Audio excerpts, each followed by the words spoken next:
माननीय सभापति महोदय, सदन में हो रही आज की बहस में बहुत से सवाल उठाए गए हैं।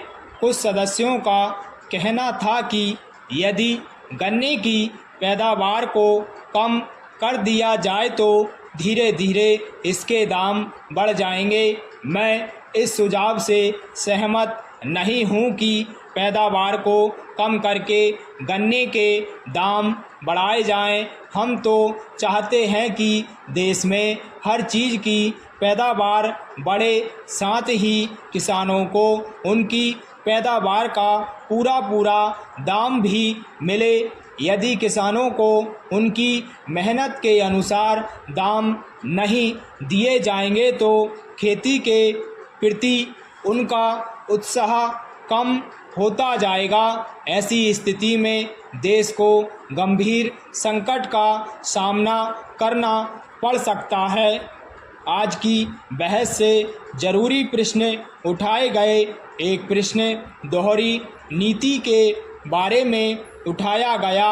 एक सुझाव था कि दोहरी नीति को समाप्त कर दिया जाना चाहिए। सभी सदस्यों ने इस बात को बहुत जोर देकर कहा क्योंकि यह बात ही ऐसी है। इस सदन के बहुत से सदस्य ऐसे क्षेत्रों से आते हैं जहां पर गन्ने की पैदावार बड़े पैमाने पर की जाती है और गन्ने का उत्पादन बड़ी मात्रा में होता है। इसीलिए वहां पर बहुत सी चीनी की मिलें हैं। यही वजह है कि आप सभी ने चीनी के संबंध में दोहरी नीति को समाप्त करने का सुझाव दिया है। वास्तव में कुछ समय पहले मेरा भी ऐसा ही विचार था, लेकिन बाद में मुझे इस संबंध में अपने विचार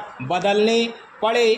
मेरा तो यही कहना है कि यदि आप इस प्रश्न पर शांतिपूर्ण ढंग से मनन करें तो आपके विचारों में भी बदलाव आ सकता है। आज चीनी के प्रश्न पर पूरे देश में विवाद चल रहा है। मेरा मत है कि सरकार चीनी के उत्पादन खर्चे और मुनाफे पर अच्छी तरह से विचार करे और किसी एक निश्चित नतीजे पर पहुँचे। महोदय, कई वर्ष पहले फसल बीमा का प्रस्ताव सरकार के समक्ष रखा गया था, लेकिन अभी तक इस संबंध में कुछ भी नहीं किया गया है। इस प्रस्ताव पर जितनी जल्दी अमल किया जाए उतना ही किसानों का लाभ होगा। इस पर आने वाले खर्च की समस्या भी प्रयत्न करके हल की जा सकती है। आज स्थिति यह है कि जब किसान की फसल किसी कारण से नष्ट हो जाती है तो उसके पास खाने तक को कुछ नहीं रहता। फसल बीमे की व्यवस्था करके उसे इस कठिनाई से बचाया जा सकता है। पैरा सभापति महोदय, सभी जानते हैं कि हमारे देश में अधिकतर लोग खेती करते हैं, लेकिन फिर भी हम खेती के मामले में अभी तक आत्मनिर्भर नहीं हो पाए हैं। इसका कारण जो मैं समझता हूँ वह यह है कि हमारे देश में खेती के स्थान पर उद्योग को ज़्यादा महत्व दिया गया। मेरा निवेदन है कि खाद्यान्न की समस्या को सुलझाने की ओर हमें विशेष ध्यान देना चाहिए और इसके लिए अत्यंत आवश्यक है कि किसानों के लिए सिंचाई और अच्छे बीज की पर्याप्त